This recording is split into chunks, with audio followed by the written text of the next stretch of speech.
नमस्कार, मैं हूं आदित्य, डीएनए एडिटर्स टेबल में आपका स्वागत है और मेरे साथ हैं तनवीर आजम जी। और हम आज बात करने वाले हैं बिहार के एग्जिट पोल को लेकर। सर, बिहार का एग्जिट पोल आ चुका है और क्या लगता है आपको, किस तरह का है नतीजा?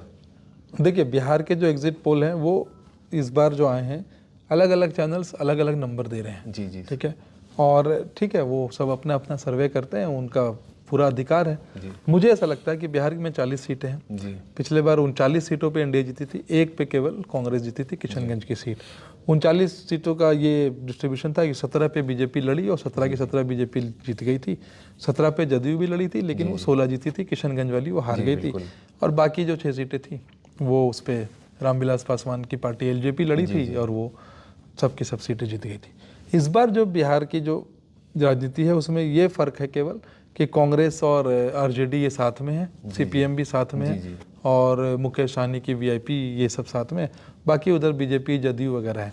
मुझे ऐसा लगता है कि बिहार में इस बार 39-1 तो नहीं होगा, ये तो पक्का मैं दावे के साथ कह सकता हूँ। और ये सर्वे भी अगर आप देखेंगे तो कोई भी 39-1 तो नहीं दे रहा है। जी जी। मतलब मैक्सिमम जो सर्वे का जो निचोड़ आ रहा है वो 30 सीटें एनडीए को दे रही हैं, 30-31, और बाकी 6-7 क्या नाम है उनको, आरजेडी और कांग्रेस को दे रहे हैं।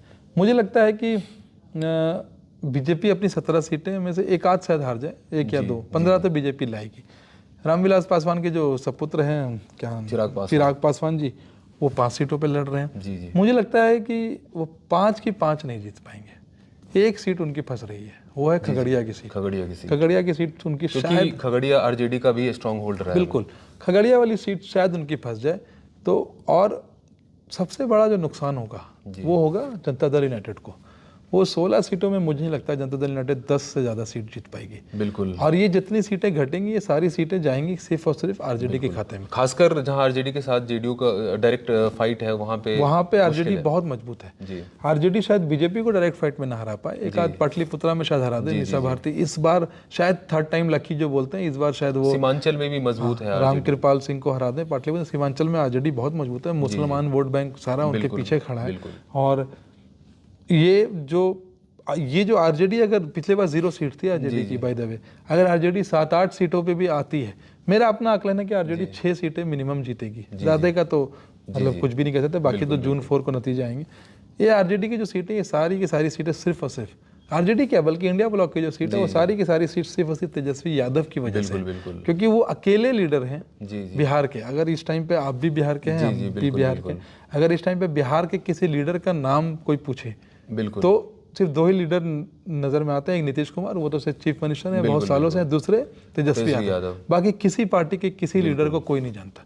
सुशील मोदी साहब एक थे, वो अब बेचारे भगवान के पास चले गए।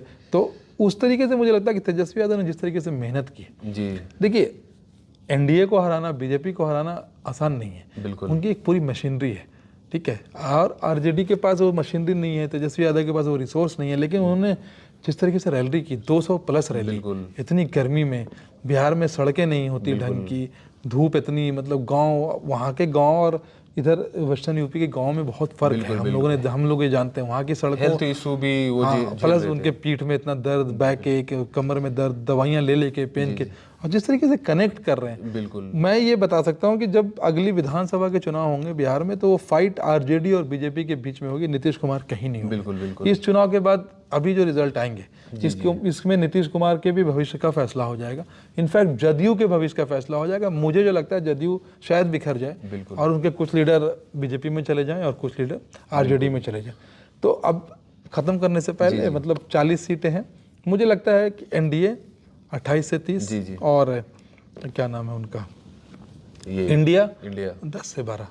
और अगर वो 10 से 12 ले आते हैं तो इंडिया गठबंधन के लिए ये बड़ी जीत है बिहार के अंदर, क्योंकि एक सीट से अगर कोई भी गठबंधन या कोई भी पार्टी 10 सीटों पे जाती है तो बहुत बड़ी बात है। तो जैसा कि आपने देखा, बिहार के एग्जिट पोल को लेकर अलग अलग पहलुओं पे हमने चर्चा की। बने रहिए डीएनए के साथ। शुक्रिया।